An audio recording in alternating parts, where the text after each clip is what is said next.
Benarkah Nabi Musa adalah nabi yang memimpin Bani Israel agar menyembah Allah Subhanahu wa taala? Benarkah kitab Taurat itu diturunkan Allah Subhanahu wa taala kepada Musa? Benarkah demikian, teman-teman? Nah, mari kita berpikir logis ya. Pertama, Islam itu atau orang-orang Arab Islam itu tidak punya hubungan sama sekali dengan orang Israel atau orang Yahudi. Lalu apakah kalian mau mengatakan bahwa Muhammad dari keturunan Ismail? Sedangkan kalau kita komparasi ke Alkitab ya teman-teman, Kejadian pasal 17 kalau tidak salah ya teman-teman, itu berbicara tentang Ismail, bahwa Tuhan YHWH akan membuat Ismail, akan membuatnya menjadi bangsa yang besar. Ismail akan memperanakan 12 raja.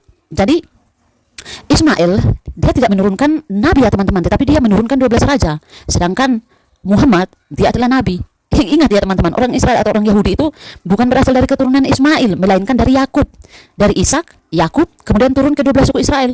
Abraham, Ishak, Yakub, 12 suku Israel. Tidak ada hubungan dengan Ismail ya teman-teman.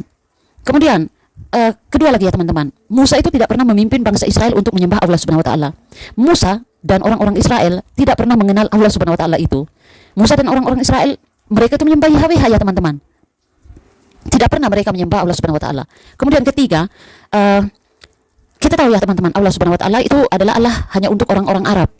Bagaimana bisa Musa memimpin bangsa Israel untuk menyembah Allah Subhanahu wa taala, sedangkan Musa sudah lahir, sudah mati terlebih dahulu. Musa ada atau Musa lahir itu pada abad sebelum Masehi ya teman-teman, sekitar tahun 1300-an lebih. Kemudian Musa mati sekitar tahun 1200-an lebih sebelum Masehi ya teman-teman.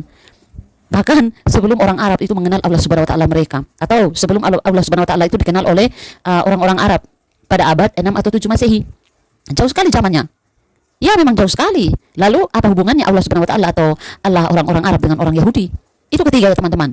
Kemudian keempat, sepanjang sejarah orang-orang Yahudi, Allah Subhanahu wa taala itu tidak pernah menurunkan kitab Taurat bagi Musa. Musa menulis kitab Taurat ya teman-teman. Musa tidak pernah menerima sebuah kitab yang diturunkan. Ini fakta ya teman-teman. Kalian harus menerima itu. Jangan sama-samakan Allah orang Arab dengan Allah yang disembah oleh Musa ya teman-teman. Sangat berbeda jauh sekali. Allah orang Yahudi sudah muncul terlebih dahulu dari Allah orang Arab. Sudah dikenal terlebih dahulu sebelum Arab muncul. Sebelum Muhammad muncul. Sebelum Allah Subhanahu wa taala dikenal. Bagaimana bisa Musa menerima kitab Taurat yang diturunkan Allah Subhanahu wa taala, sedangkan Allah Subhanahu wa taala baru dikenal oleh orang-orang Arab pada abad 6 atau 7 Masehi. Bahkan Musa sudah mati sebelum Allah Subhanahu wa taala dikenal oleh orang-orang Arab. Kemudian yang kelima ya teman-teman, kalian mengatakan bahwa klaim orang-orang Islam ya teman-teman, mereka mengatakan bahwa Musa menerima kitab Taurat yang diturunkan Allah Subhanahu wa taala. Tetapi kitab Taurat itu tidak ada pada mereka, tidak ada pada kalian.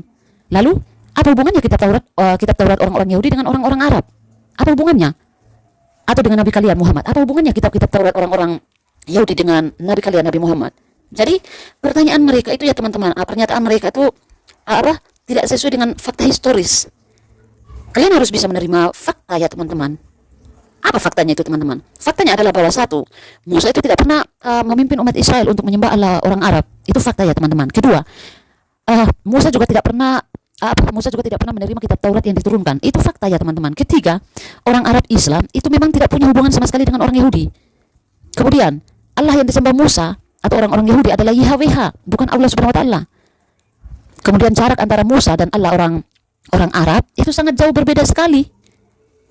Kemudian Musa sudah mati terlebih dahulu sebelum orang-orang Arab itu mengenal Allah mereka ya teman-teman. Kemudian Allah yang disembah oleh Musa adalah bukan Allah palsu yang tidak bisa menampakkan dirinya melalui apapun ya teman-teman. Allah yang disembah oleh Musa adalah bukan Allah yang mati, tapi Allah yang hidup yang bisa menampakkan dirinya melalui banyak cara. Teman-teman bisa membaca di dalam kitab Torah ya teman-teman. Jangankan di kitab Taurat saja ya teman-teman, tetapi di seluruh kitab itu, perjanjian lama terkhususnya, Allah dia menampakkan dirinya melalui banyak cara ya teman-teman. Jadi Allah yang disembah oleh Musa itu adalah Allah yang hidup, bukan Allah palsu ya teman-teman, Allah yang mati. Hal yang paling sulit dilakukan adalah menerima kenyataan. Fakta itu memang menyakitkan, tapi apa boleh buat? Karena itulah faktanya. Jadi mereka mau terima atau tidak, Anda mau terima atau tidak, itulah faktanya. Terkadang kebodohan kita adalah tidak mau kritis ya teman-teman, tidak mau menyelidiki historis, dan karena itulah terlalu gampang dibodoh-bodohi oleh orang-orang sekitar kita ya teman-teman. Orang Yahudi asli yang diberi kepercayaan untuk menerima firman Tuhan menulis kitab dan menyampaikan semuanya sebagaimana yang ada di dalam Alkitab, bahwa Allah yang mereka sembah adalah YHWH, bukan Allah Subhanahu wa taala. Tetapi tiba-tiba ada seseorang yang muncul di zaman yang berbeda, yang bukan sama sekali orang Yahudi, yang tidak punya hubungan dengan orang Yahudi, tetapi penggambarannya tentang Allah yang disembah oleh Musa, penggambarannya tentang Musa itu tidak sesuai historis. Jadi dengan adanya statement mereka seperti itu bahwa Musa memimpin bangsa Israel untuk menyembah Allah Subhanahu wa taala. Jadi itu statement mereka ya teman-teman. Bahwa Musa memimpin bangsa Israel untuk menyembah Allah Subhanahu wa taala. Jadi ketika kita melihat statement mereka, mendengar statement mereka ya teman-teman, seolah-olah Musa itu hidup kembali dengan cerita yang baru. Atau seolah-olah Musa orang Yahudi itu menyembah Allah Subhanahu wa taala. Ini kontra dengan fakta historis ya teman-teman.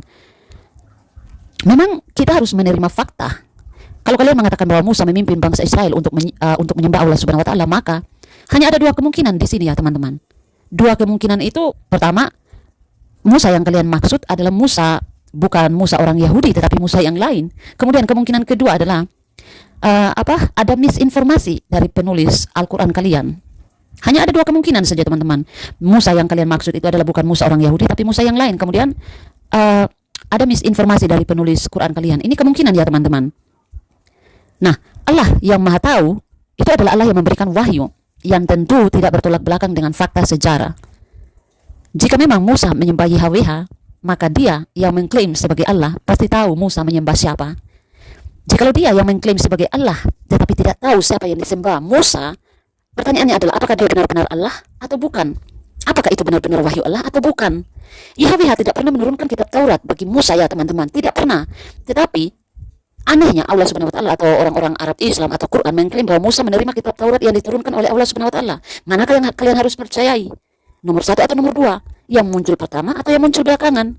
Mau percaya penulis-penulis kitab yang adalah orang Yahudi sendiri yang memang sudah dipercayakan firman Tuhan, atau mau percaya penulis-penulis yang bukan orang Yahudi, bahkan hidup berbeda zaman ya teman-teman dengan penulis-penulis kitab yang orang Yahudi sendiri?